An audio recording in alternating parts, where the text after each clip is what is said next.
What's up, everyone? Welcome back to the Fit to Fat to Fit Experience podcast. It's me, Drew Manning. And your co-host, Lynn Manning. Yes, we are both here this time. And today we have a very special episode for you guys. So sometimes we don't always do things about health and fitness, and this is one of those episodes. So if you are not a history buff and you don't like history, you might not like this episode, but we know you history buffs out there will freaking love this. If you are a geek like me, you will love this episode. Seriously, Scott Wolter, I met him down in Mexico at this A&E Latin America event where he was down there talking about his show on the History Channel called America Unearthed. And I met him and he was talking about a story. I'm like, man, this guy is like the modern day Indiana Jones. He's out there solving mysteries, you know, about the past and the history that we've been told, especially as Americans, American history. Certain things just aren't true. And he is a scientist and he definitely knows what he's talking about. You know, and it's really, really, we get into some deep stuff here. You know, some stuff that you guys some people might not like. Yeah, well, and the thing is a lot of times when we are taught one thing and then we find out that there's information kind of showing it's false, I know sometimes people can get pretty upset or feel like this is some type of weird conspiracy theory. And for me, it's not about right or wrong. The fact is these are the facts. You can Google them. You can look them up yourself and just gauge for yourself on maybe some of the things that you have been taught or learned growing up aren't quite true. So I find that fascinating. Yeah, he's a forensic geologist, been doing it for 31 plus years. And like I said, he has his TV show on America, on the History Channel, H2 series called America Unearthed. And we're super excited to have him on. It's a great conversation. Some things are going to blow your mind.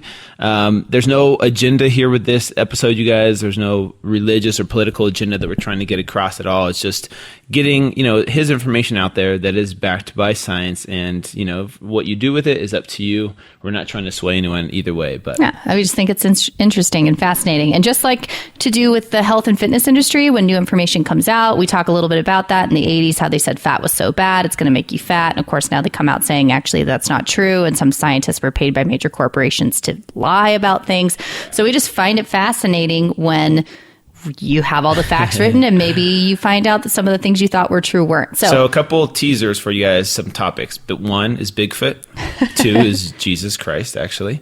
Christopher Columbus. Christopher Columbus. And a few other things, you guys, that will definitely blow your mind. So definitely stay tuned. Before we jump into the episode, though, we can't forget our show sponsors, who we're so grateful for, because without them, we wouldn't be able to continue to do this podcast. So we're so grateful.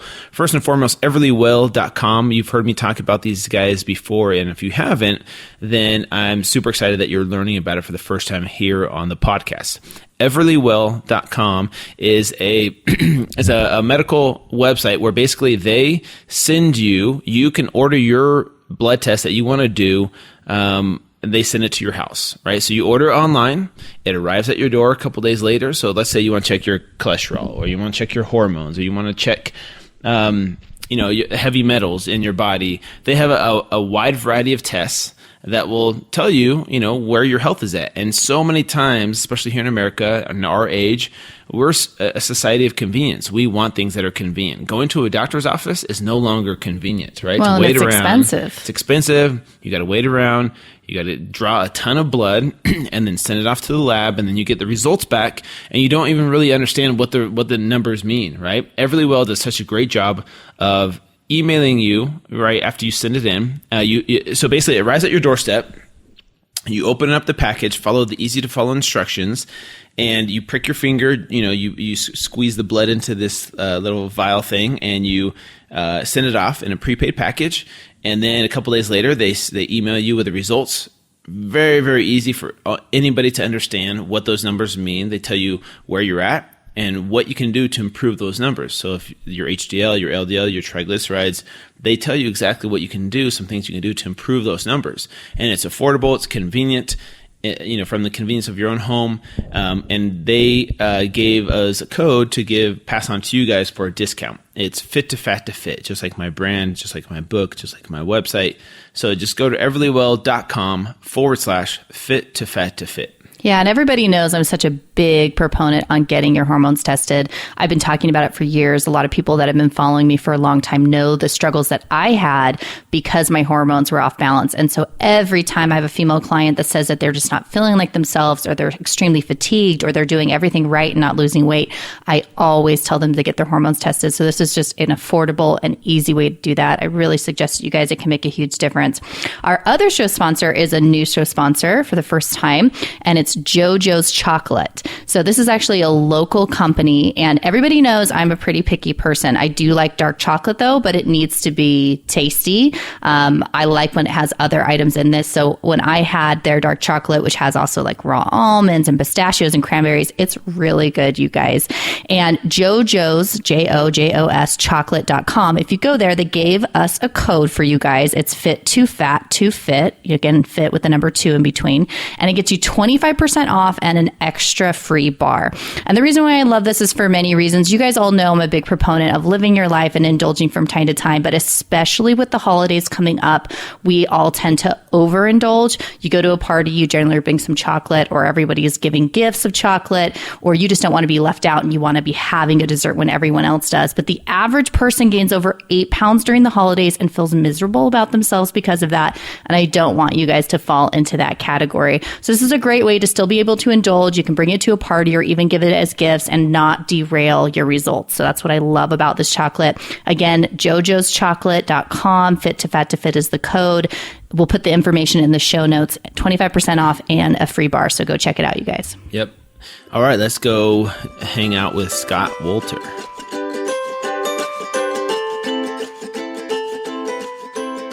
All right, Scott Wolter, thank you so much for joining us here on the Fit to Fat to Fit Experience podcast. How are you doing today, man? I'm doing really good, and I'm excited to chat with you and Lynn. We had so much fun in Cancun. I wish it was still there, but this is the next best thing. It is. And first of all, did I pronounce your name right? I didn't even get to go there. I should be there. Lynn, you weren't invited, but did I pronounce your name right, Scott? I'm sorry, say that again. Did I pronounce your name right? Yeah, Wolter. It's with an O, and you did it perfect, man. And that's German, I'm assuming? Volta? It is Volta. Volta. We're going to just call him Indiana Jones. Hold on. The first question I have for you, Scott, is what is your job title? What do you tell strangers when they're like, oh, what do you do? Well, my job title is what my real life job title is. I'm a forensic geologist, and I operate a materials forensic laboratory in St. Paul, Minnesota. I've done that for the last 26 and a half years. And, and then on the side, what I do is television. And I've hosted a show for 3 years called America Unearthed. Last year I did a show called Pirate Treasure of the Knights Templar. I've also been involved in a couple of documentaries that did very well on History Channel. One was called Holy Grail in America, and the other one was called Who Really Discovered America? And you can tell by by the titles of these shows that it's about investigating historical mysteries, primarily in the United States. But, the North American continent didn't sit in isolation. There were people coming and going across the continents. This has been going on for thousands of years. So really, it's about cultures all around the world, but primarily focusing on North America. Okay, then we'll get into all of that. Very cool. Yes, very cool. We'll get into This is why we call him the modern day Indiana Jones. The things that I have heard that Scott has basically unearthed about myths, and it's mind-blowing. Drew's told me just bits and pieces, okay. And this is probably going to be one of my favorite episodes. Yeah, just so everybody knows, we might talk about health and fitness a little bit, but this is kind of just for our own pleasure. Picking Scott's brain. So for those of you who don't know, I met Scott in Mexico. We were down there a couple weeks ago for A&E Latin America. They had, I don't know, what would you call it? Some type of conference. Well, I think what it was a get together of their advertisers and their clients for the networks, and they wanted to bring in talent for the various channels for A&E, and you and I and some other really cool people were there to sort of rub elbows with their clients, and and shore up those relationships. I think it was important that we were there for the A&E people because, look, if we don't have advertisers paying money to advertise during the commercials, we don't have a show. So I think it was really important that we were there. They treated us like royalty. It was really fun to meet you guys, and I'm gonna go back right now. How about you? Oh man, I would love to, man. That was such a good time, and I'm bummed you had to leave early because you missed the trip to the Temple of Kukulkan. Oh, I know. And I wanted to hear your perspective on some of the things that our tour guide was telling us. Yeah. Well, you know what? We actually did the first episode we ever did in America Unearthed. We filmed for a week at Chichen Itza.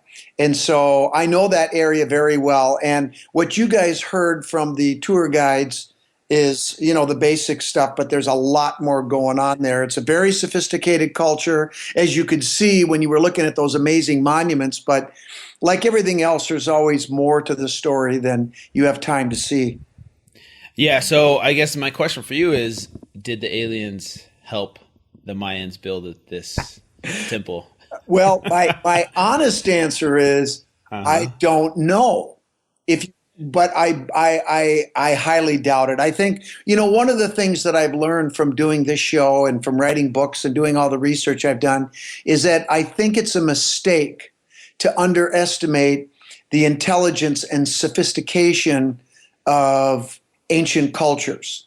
And I think in general, people nowadays, we think we're so sophisticated and advanced that people in the distant past were way below us on many levels. And I don't agree with that at all. In fact, I would argue that I think maybe in some ways we've regressed a little bit. And I think we need to sort of look inward a little bit and maybe humble up a little bit because we've got some big challenges we have to overcome. And one of the things I say all the time, and I know you guys have heard this, is those who do not learn from the past are destined to repeat it. And I think we're going down a path that we can do better, I think. Wow, that's really bold. I like that. I'm curious as to, just really briefly, what are some ways that you feel like, based on historically and based on everything that you've unearthed, what are some ways that you feel like we've regressed? Well, I think, and I'll put out a plug for somebody I have not met yet, but I'm going to be meeting him next month. His name is Graham Hancock. He wrote a bestseller many years ago called Fingerprints of the Gods. And he recently just wrote a new book called Magicians of the Gods. And essentially what he's saying is that about 12,000 years ago, 12,500, I believe it is, there was a high culture that existed around the world. And many of these ancient megalithic structures that we still marvel at today and wonder how they were built. Some people want to interject aliens. I was going to say like the pyramids and the aliens. Well, like the pyramids and there's many of them around the world. But that there was a worldwide culture that interacted with each other, regularly communicated, traveled, and shared similar ideologies and beliefs. And in essence, we're living a pretty balanced, high-level existence. What he claims happened, and he provides some pretty compelling geological evidence, is that there was a major meteorite impact that actually hit one of the continental ice sheets. That caused a huge ash cloud and a catastrophic environmental collapse that caused this high culture to dramatically shrink and almost go extinct. And so a lot of that information was lost. And now we're just rediscovering this is what happened. Now, it really makes a lot of sense to me because one of my concentrations in college was glacial quaternary geology.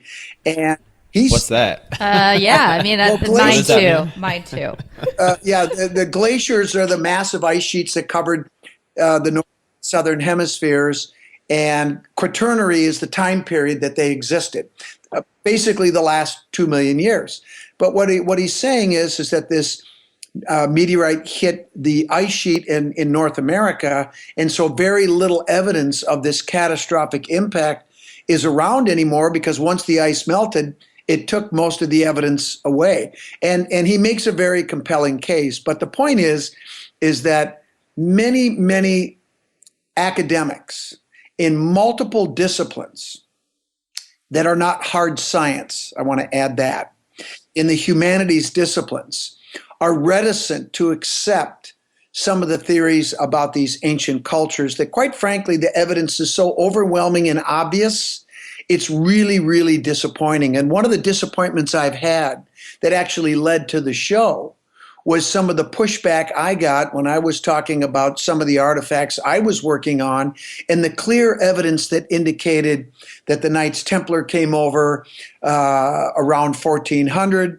that they brought a treasure that was later recovered at the time of our founding fathers and used to fuel the Revolutionary War. And the reason that I think a lot of people are reticent to accept this is because many academics have been cultivated, have been brainwashed into thinking a certain way, that certain things just did not happen. And there are larger forces at work, believe it or not, that have a vested interest in one version of history, when in fact the truth is something else. And one of those institutions, to be quite frank, is the Roman Catholic Church. Interesting. So that leads into another question I have for you is, with the TV show, do you feel like that gives you more freedom to talk about anything you want, or does that make you more restricted in a way because the TV shows or the network is saying, hey, Scott, we can't do this because that might be bad for ratings, or is it more freedom to do, really expose these truths? I would say that I had more freedom, and I have to really say that I appreciate the support that the network gave me and the production company that we worked with, because let's face it, at the end of the day, when you're in television, the networks, all they care about is ratings, and they don't care how those ratings, how they get them. I mean, obviously they have certain standards and lines that they can't cross, but we conducted ourselves, I think, in a professional manner, and I didn't just throw stuff out because I felt like it. No, they were really, really good, and I think it did give me a positive platform. But with that comes a responsibility, and you have to make sure that we're not overreaching, because I still have my job. I still do the material forensics. But you'll read a lot of crap about me on the internet, but it's just that, it's all crap, because there are people that are actually being paid to continue try to undermine people like me that are telling a different story than they want people to believe. And what's interesting is that, I work in a hard science field. I do material forensics all day, every day for 31 years. That's all I've done. And so I understand the process very well. And since they can't attack the evidence, what is the next best thing? They attack you personally to try to undermine your credibility, which will bring down the work that you do. And I find that fascinating because, to me, that's a sign of desperation. And it also shows the more criticism I get, the more I know I'm on the right track. That's actually so a good point. So what do you think are some of the biggest myths that people have that you have kind of proven wrong? Or maybe even proven right? Well, I think it's patently obvious that there were many cultures that were going back and forth to North America prior to Chris. So Christopher Columbus did not basically find America first. Oh, wait a minute. You mean that guy that never set foot on the continent that already had millions of people living here? That guy? Yeah, that guy. Oh, okay. Yeah. The one we have a holiday for. Yeah, the one that we have a holiday celebrating. Yeah, that guy. The myth of Columbus is one of the biggest lies we've been told. But, it's interesting because the one thing you always have to keep in mind when you're talking about pretty much anything, but especially when you're talking about history, is you have to understand context. What was going on during that time period. And so when you look at it from, let's just say, let's go back to Manifest Destiny, that wonderful policy that our government had at the time that we were expanding across North America and basically founding our country. And it basically, in my opinion, was comprised of two parts. One was the persecution, dehumanizing of the Native American cultures. And of course, this is an age-old technique that cultures all around the world have done and continue to do to this day, is by demonizing a group of people so that you can persecute them. In this case, the convenience of all of that was with the goal of eventually taking their land, which we did. And I think it's time that we all just manned up and admitted and womaned up that it was genocide. I mean, let's face it, that's what it was. So that was part one. Part two was the myth of Columbus. There was nobody here before Chris, so it's our God-given, there's the Catholic Church influence, sovereign right to take this land. And so that was really the policy, and it was aggrandized and publicized by our government, and people bought into it.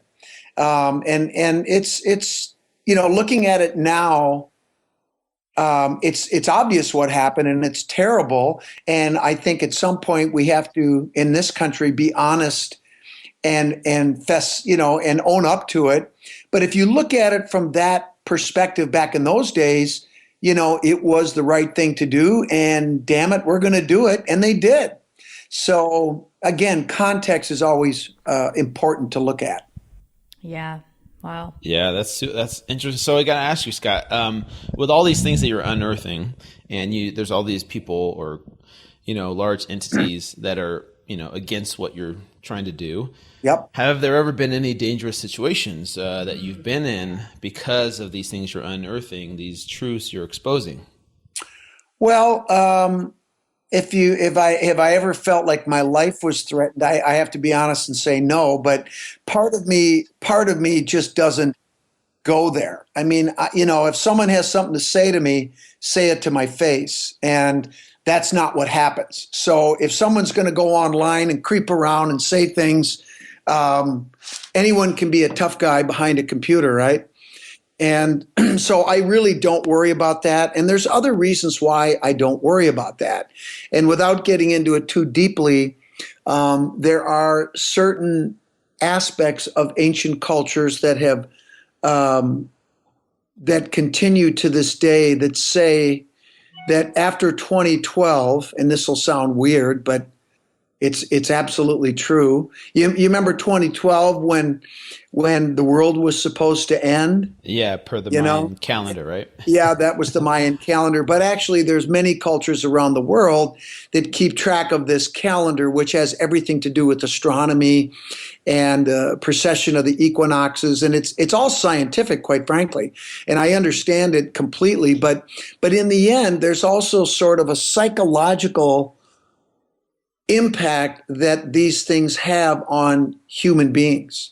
And I guess what I'm getting at is that in 2012, there was a huge paradigm shift that occurred.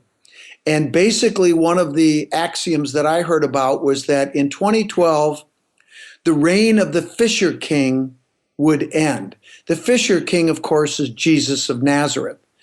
And the truth about Jesus would be revealed. And I find it incredibly ironic that something called the Templar Tomb was discovered in 1980, but was only brought to public consciousness in 2007. And why is that? Well, I don't know. Why was it found right about the time they said the truth about Jesus would be revealed? Because in the Templar Tomb in southern Jerusalem, in the East Telpiat neighborhood, when they were blasting the hillside in preparation for building some apartments, putting the foundations in, they discovered a first century tomb that had 10 bone boxes called ossuaries in them, 7 inscribed with names. Names like Jesus, son of Joseph. Actually, his name is Yeshua, but we call him Jesus. Another one that says James, son of Joseph, brother of Jesus. Another one that says Matthew. Another one that says Maria. Another one that says Joseph. Another one that says Judah, son of Jesus. And the last one, and the only one carved in Greek, the others were carved in Aramaic. The last one says Mariamne the Mara. And Mariamne is basically a pet name for only Mary Magdalene, found in the Acts of Philip. And the Mara is a title of honor, as in Lord, Master, or Queen. And the odds of those 7 ossuaries with that group of names not being Jesus's family, that Jesus, is about 2 million to 1. Wow.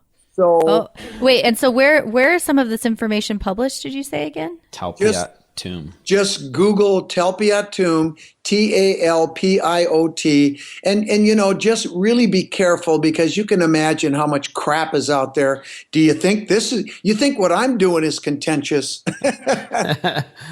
But you know what? It's funny. It's over, and I understand why the humanity of Jesus is only now being realized. He was a very important guy. He was a very, I think for the most part, a good person. But the person that's been pushed into the shadows that needs to get their just due is his wife, his consort, and fellow teacher, Mary Magdalene. That's Wow, gonna that blow people's is minds right there. minds blown. So you are writing? Are you writing a book about this? I've this? already written some of Okay. this in a book that I published 3 years ago called Akhenaten to the Founding Fathers, The Mysteries of the Hooked X. And I am in the midst of another book. Actually, I was just about to finish it. But something big has happened recently that has demanded that I rewrite the whole thing. Uh-oh. But it's worth it, because one of the other things that's interesting, not published in my 2013 book, was something that was brought to my attention by Israeli archaeologists and biblical scholars. And that was something that has not yet been published in a book, but it is published on my blog called Scott Wolter Answers. And that is that there is a symbol carved on the lid of the Jesus, Yeshua, son of Joseph ossuary. His name is inscribed on the side of the box in very, very nice, very readable Aramaic, but they did not ever publish the symbol that was carved on the lid of his ossuary. And that's one of my big reveals in my new book. But since I published it, if you want me to tell you, I'll tell you. Tell us, yes. What is the symbol? I would. You guys each owe me a beer if I tell you this. Okay, we Deal. both got you. God, when you're- well, as if you haven't read any of my other books, I've written a number of books, but one of the other ones I wrote before Akhenaten that came out in 2009 is called The Hooked X, Key to the Secret History of North America. The Hooked X is a symbol that is carved on 5 North American runestones that have been found over a period of about 118 years. Scholars had no clue what the symbol was, and it was one of the reasons why they decided to dismiss these runestones, because their attitude basically was, well, gee, if I don't know what it is, then there must be something wrong. Well, no, all it means is you don't know what it is. And the geological work that I did on the runestone and these other artifacts have proven to me that they're very old. So if they're not modern hoaxes, they must be genuine. And if they're genuine, then there has to be an explanation for everything that's carved on these stones, including that problematic hooked X. Well, guess what's carved on the lid of the Jesus ossuary? The hooked X. The hooked X. Wow. And another symbol. It's called a Tau cross. A Tau cross, it looks to anyone else like a normal T with, a longer bar on the top. Yeah. But the symbol is actually a monogram of the two symbols. And if you understand anything about Old Hebrew or ancient Aramaic, in their alphabet, the Hebrew Aleph symbol, which is the first letter in the Hebrew alphabet, looks an awful lot like a hooked X. And in fact, when it's a straight line version carved in stone, it is the hooked X for alpha. And then the Tau cross is the last letter in the Hebrew alphabet. It's Egyptian. It goes all the way back to its origin. Do you guys know what the Egyptian Ankh is? No. I don't. No. Yeah, well, you've seen it. You just don't know it. It's basically a Tau cross with a handle. It's the most important symbol in Egyptian iconography. If you look it up, you'll see it. It's basically a symbol of restored life, of resurrection, new life. It's the most important symbol in Egyptian iconography. And it's a T with a handle. But basically, the T shape goes back even farther in Egypt. And its origin is, it was originally used to measure the height of the Nile. It was called the Nilometer.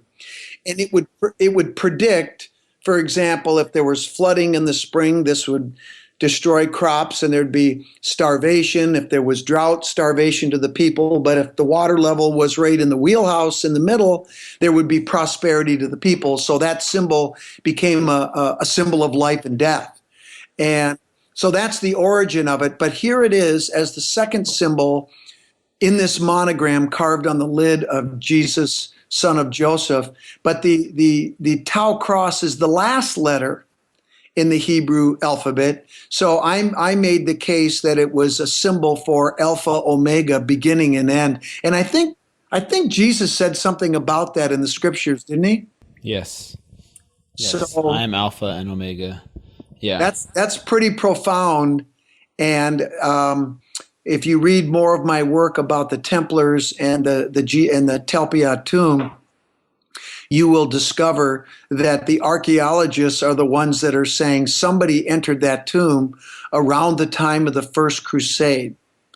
And who fought the First Crusade? Oh, the Knights Templar. And if you read more of my work, you'll see that I claim that they are the bloodline descendants of Jesus and Mary. How would they know about this tomb buried in the ground unless they had information passed on through the family? This is like a Dan Brown book right now. My mind is being blown. My life is an ongoing Dan Brown movie right now. But you know, the basic premise of his movie, which of course is fiction, the basic premise of the bloodline is 100% true. Wow. Interesting. Wow. Yeah. Yep. It's pretty heavy stuff. This is heavy stuff. I feel like we need to shift to like Bigfoot or something. Because wow, everyone's gonna be listening to this podcast like. Everyone's Googling right now. I can guarantee anyone listening right now is Googling and looking up this information. Hey, let me just throw in a little tidbit that has to do with fitness. Okay. You know, I have to say because again, you are pretty fit, Scott. I've seen your bicep. We flexed in Mexico. Remember that? Yeah, but you destroyed me, man. I was. You just put me in my place. It was very. Well, you're a few years older, so if I could look like you, on you, but you know what? I mean, in all seriousness, I was really impressed with, you know, the work that you've done and, you know, gaining all the weight and then losing it again. And the whole idea of empathizing with your clients. You know, you and I talked about how I work out here at Lifetime Fitness. And, you know, I'm not saying they're all like that, but I have definitely seen people that are coaching people that are going through the motions and they're just trying to get through it all.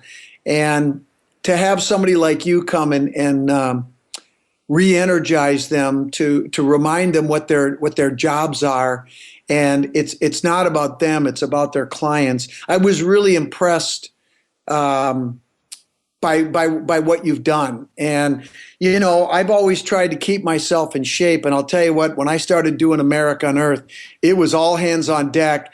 And it was funny because a lot of the people that were on the crew, when we went to these crazy out of the way places and climbing up mountains and doing all this stuff, I mean, I was tired, but you should have seen these people dragging their fannies, man. I was laughing at them, and I took great pride in it. But It's important to take care of yourself. I don't care who you are, what you do. The one thing you have control over to a certain extent is your health and your fitness.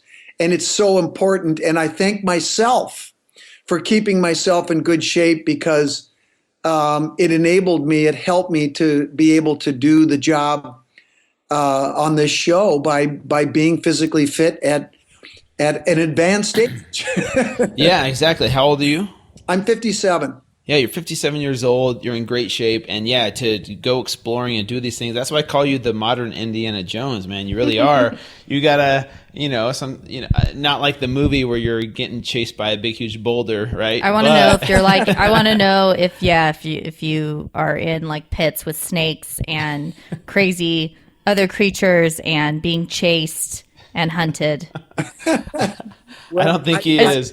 I'm being stalked online all the time. That I can tell you. This is like the modern day Indiana Jones. He's like, yeah, I'm getting stalked online. That's how it goes. Yeah, now. haters online is the modern day Indiana Jones. It's a different world, isn't it?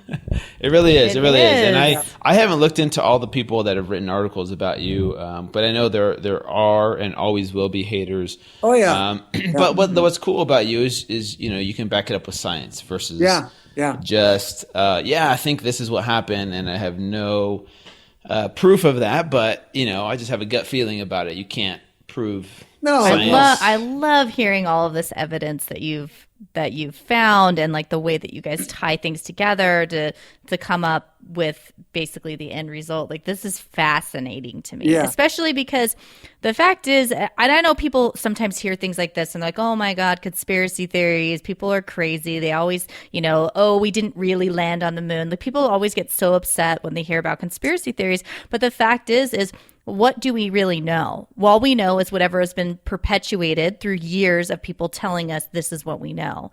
And like you were saying, a lot of times things are hidden because big corporations, institutions, religious institutions have hidden them for hundreds of years. And here's where I'll tie it in. Here's where I'll tie it into health.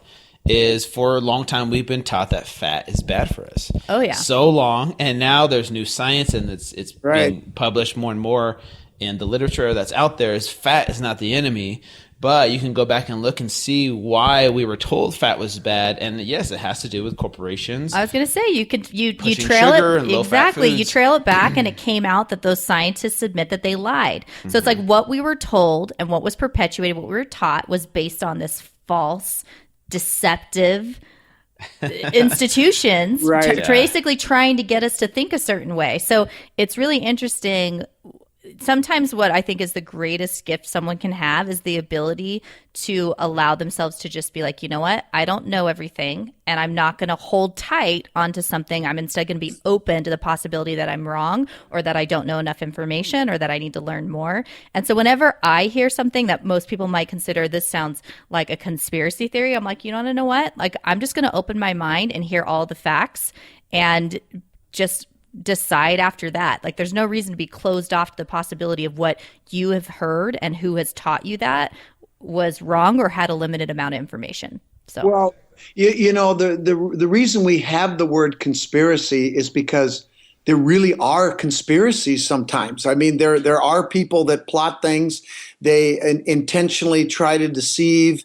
And this stuff happens. I mean, it really does happen. Now, it doesn't happen all the time, but I find it interesting that certain words like conspiracy all of a sudden have become demonized. Or if somebody uses that word, it automatically means that what you're looking at is not credible, or you're not credible. And I'm like, wait a minute. Or they're crazy. This word exists in our dictionary for a reason, because these things do happen. But again, you said it, and I've said it a million times. It boils down to the facts and the evidence. And, what's interesting too is that when we did a lot of our episodes, sometimes the conclusion wasn't, yes, there's something here that changes history and we've been lied to about this. That was the answer sometimes. Sometimes the answer was, no, there's nothing going on here, folks. Sorry. Interesting idea, but there's no evidence to support it. I'm calling BS on this one. And sometimes the answer is, I don't know.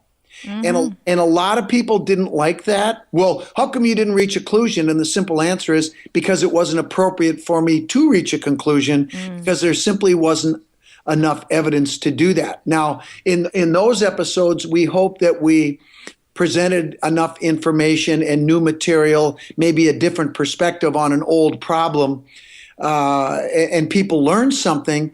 But sometimes they're just, and look, do you think I like saying I don't know? Hell no. I hate it. But if I have to do it, then I got to do it. And that's just the way it is.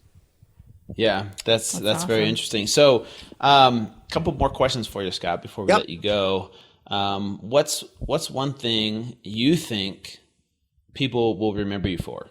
After you leave this earth, what's the one thing, legacy you want to leave behind that people will know Scott Wolter for? Wow. That's a heavy one. Yeah.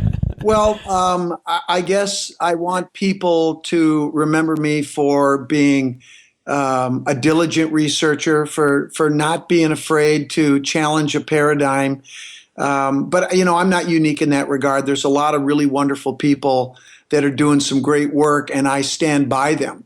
And they've stood by me. So, but I think the one thing that I probably will be remembered for more than anything has nothing to do with any of the TV I've done or the Templars or alternate history. It's probably going to be the work that we did in my lab at the Pentagon after 9/11, after the 9/11 attacks, and the year-long time that I spent working on that project. And I'm really very proud of that.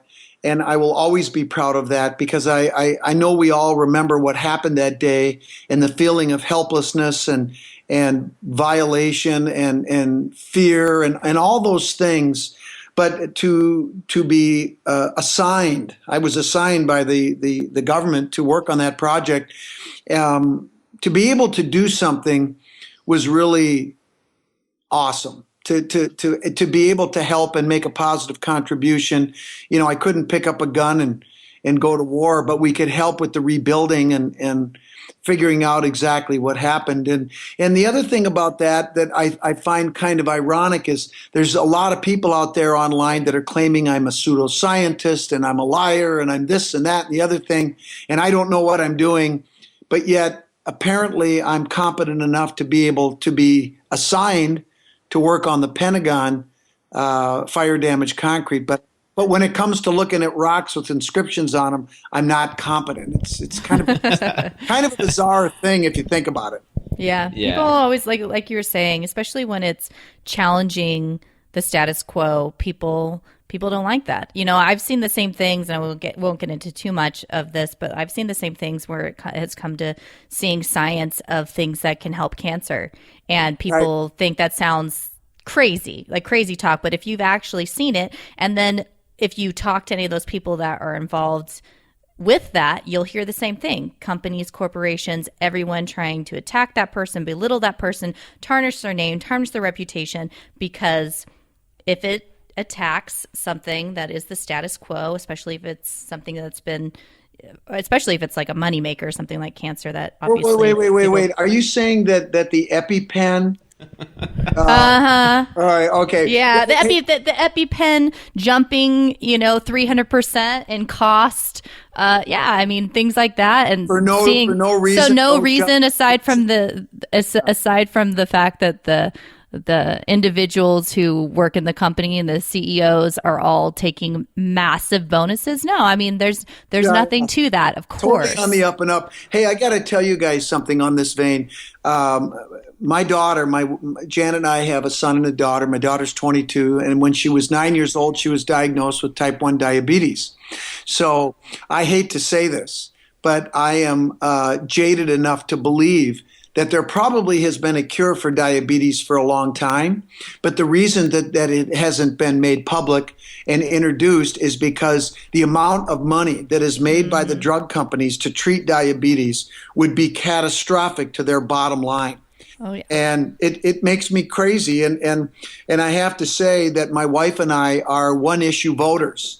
And it's anyone who's for stem cell research because that's where the cure is. I personally believe they already have it, but that's another area where there's just bad stuff going on, and it's all for the sake of the almighty dollar, and it deals with the health of our children and the people of this country. And diabetes is just one disease. I think there's probably more advances in cancer than have been made public, and it really bothers me to have to believe that, but I've become jaded by my experience in this world with what goes on, and it's disappointing.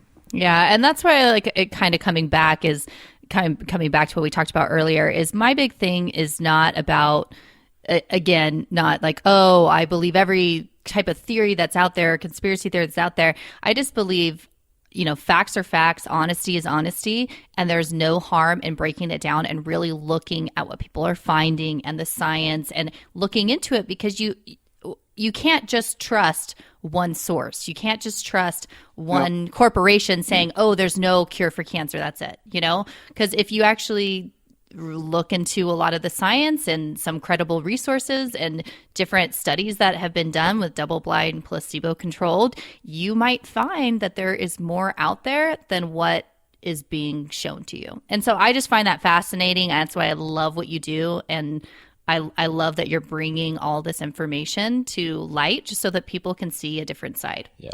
I know we're running short on time here, Scott, go. but Okay. I think you're going to be remembered for your Bigfoot story. I'm just kidding. You want to tell us Bigfoot? Okay. Yeah, tell us how that happened and your experience with Bigfoot, and then tell us what he looked like when you met him. No, I'm just kidding. All right. Well, no, here, I'll tell you exactly how it went down. Okay. One of the things that I said early on when I knew that we were going to be doing the show is, of course, I had the stuff that I wanted to work on, but look, the network has a say too. And so you got to play there's a little give and take there. And of course, Bigfoot is a popular subject. A lot of people are into it. And, at first I said I would never do a show on Bigfoot. So then the production company sat down with me and said, well, the network would really like to do a show on Bigfoot. And I'm like, geez. And then she said, oh, by the way, we're going to go to Nepal and climb to Mount Everest and go to a monastery and look at a Yeti sculpt. And I go, that sounds amazing. I said, okay, I'm in. Because being a geologist and going to the Himalayas is like nirvana for a geologist, right? Yeah. So, but you know what? In all seriousness, I said to myself, okay, I'm asking, people around the world to be open-minded about the stuff that I think is interesting and important, right? So I guess turnabout is fair play. But I said this. I said that's fine. I'll do the episode, but these are the conditions. I said I'm going in a skeptic, and unless I see a body, see a skeleton, or shake Bigfoot's hand, I'm going out a skeptic. And I didn't see any of those, and I didn't shake his hand. Okay. But I will also say this. I interviewed a number of people, and I can say that at least a few of them, I absolutely 100% believe that they saw Bigfoot. Mm-hmm. Okay? They were not lying to me. They were not making it up. I absolutely believe that that's what they saw. They think they saw. That doesn't mean that's what they saw. Yeah. You know what I mean? Right. I mean, a lot of things are just perception, Or it's something else, or, who knows? Maybe they did see something, but nothing panned out. Yeah. Let's put it that way. Yeah, you're more of a scientist. You got to see hard evidence. Exactly. So I get that. Awesome. Okay, so we're running out of time here, Scott. But really quick before we get into our last set of questions, our lightning round questions, where can people find you on social media? Where can people, your website, your books? Just go ahead and list those off so people can. In the show notes, we'll put all of these links in the show notes. Okay, I really appreciate that. Thank you, guys. Well, I would say if people are interested in reading my books, they should go to www.hookedx.com, and that's spelled HOOKEDX.com, just the way it sounds, HookedX. And you'll see my books there. You'll also see my wife's book that she wrote with a wonderful British friend of ours. His name is Alan Butler, who's also written many, many books and was the guy who inspired me to learn about the Cistercians, the Knights Templar, that led to a lot of the discoveries that we made. Their book is called America, Nation of the Goddess, and it's really, really good. So those are all on the website. If you want to engage me in a discussion on any one of the topics on my blog, go to scottwolteranswers.blogspot.com, and you'll see a lot of hard-hitting, heavy stuff. A lot of trolls come on there, but I try to be respectful with them, and you'll find some interesting exchanges there. And I'm on Facebook. I know that I have to clear out some space for people to come on, but just send me a message request, and I'll process them. And I'm also on Twitter at Real Scott Wolter, and you can Twitter me. We've got a lot of fun going on there too, and people can find me on the internet. I'm not hiding anywhere. They can find my email. I get a lot of phone calls. I'd rather not get phone calls. Just send me an email. So you don't want to put your cell phone number out there, is what Okay, you're saying. fine. Probably not. But look, my business is out there, so they can find me if they want, and they do. Exactly. Okay, last set of questions, really quick. When does season 3, right, of America Unearthed? Well, Are you guys on season 3? season 3 aired about a year. Well, actually, it aired almost 2 years ago in the States, but it's airing right now down in the Latin countries. And then last year we did a show for history called Pirate Treasure of the Knights Templar, and that aired about a year ago. And now we're talking with networks about a new project. So, and the reason that America Unearthed went away, our highest rated shows were the last 2 we did. It was the number 1 show on the network, but they sold H2. It just that's right. Yeah. And the problem was the demographic for H2 is not the same as history, and they just didn't think that the bulk of their audience on history would it would be a good fit for them. I'll leave it at that. But anyway, hey, listen, we went out on top, so we love it. Yeah. No, it's all good. Okay, so what's the most influential book you've ever read? What's your favorite book of all time, fiction or nonfiction? Wow. Probably, well, I don't read much fiction because I just don't have time. I'm too busy working on my own books. But I have to say, Alan Butler's The Goddess, the Grail, and the Lodge was one that really put a lot of things together for me regarding the Knights Templar and their origins, and those families that really are responsible for, that are descendants from Jesus and Mary, and they are the ones that were responsible for founding our country, the United States of America, and we call them collectively the Venus families. And you can read that book, and I tell you what, it's enlightening as heck. So I would have to say that was probably the one if I had to pick one. Interesting. Do you believe in aliens? Let's put it this way: I'm open-minded to it, but I have not seen any hard evidence to convince me yet. But that doesn't mean I don't believe in them. I just haven't seen anything to convince me yet. Okay, yet. Is there anything that you have seen as far as artifacts, say for example, or even just like how people think, how could we have possibly made the pyramids? Like, this doesn't make any sense. That makes you feel like, is that what makes you feel like there's something else out there? Maybe, possibly. Cue the X-Files music. Dun, dun, Well, I'll tell you what, I'll be perfectly honest with you guys. When I was a younger man, I thought I could explain everything. There was an answer for everything, and my son is he's the same way. It's funny, But what's interesting is you get older, you see a lot of things, and one of the things that I came to realize was that there are some things that happen in life that you're just never going to know the answer to, and you have to learn to accept it. And that was really difficult for me, but I'm kind of at that place now in my life. And the other thing that happens as you get older is you get to a point where you realize that no matter what happens to you, you're going to get through it. You're going to survive. And there's really a nice, calming, peaceful thing about that when you get to be in your 50s, you come to that realization, and I don't know, it just helps you sort of smell the roses a little bit more. And I think I'm finally getting to that place. It doesn't diminish my interest or my excitement or my passions. I think it actually enhances them. So you guys have that to look forward to. Awesome. Well, thank you so much, Scott, for coming on. We're out of time, but we'll have to have you back on in the near future. So please stay in touch. And yes, thank you once again.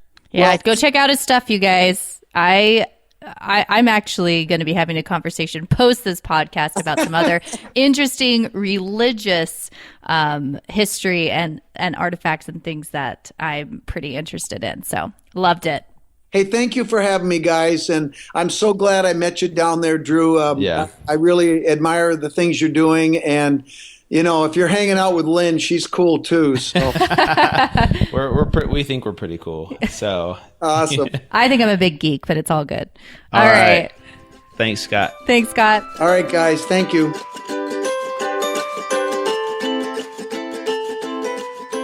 All right, you guys. Thank you so much for listening. We hope you enjoyed this episode. If not, let us know. If you did, let us know as well. We love hearing from you guys. What you thought of this episode, means a lot to us. Should we have other future guests on that we have connections with that maybe have nothing to do with health and fitness, but have something to do, something interesting to say? I would love to know what your guys' thoughts are on that, because even though I like to talk about health and wellness and new diets and tips and tricks and our overall health, I also love things like this. I'm such a geek. I love science. I love history. I love learning about just the world around us. And when we find and meet interesting people, I think it's great to kind of switch things up and have them on. So let us know what you guys think. You guys can, of course, find me at the number 2 Fit at Home. 2fitathome.com is my site. You can sign up for my newsletter, but also on Instagram and on Facebook, you can find me at 2Fit at Home. You can always send me a message there and let me know what you think about the podcast, or leave us a review on iTunes. Yep. And obviously, the best way to get a hold of me is through social media at Fit to Fat to Fit on Facebook, Twitter, Instagram, Snapchat. Sign up for my newsletter. There's a lot of big things coming, you guys, this new year that I am super excited about. I think you guys will love. So thank you guys so much for tuning in once again. We'll see you guys back here next week for another great episode on the Fit to Fat to Fit Experience podcast. See you guys.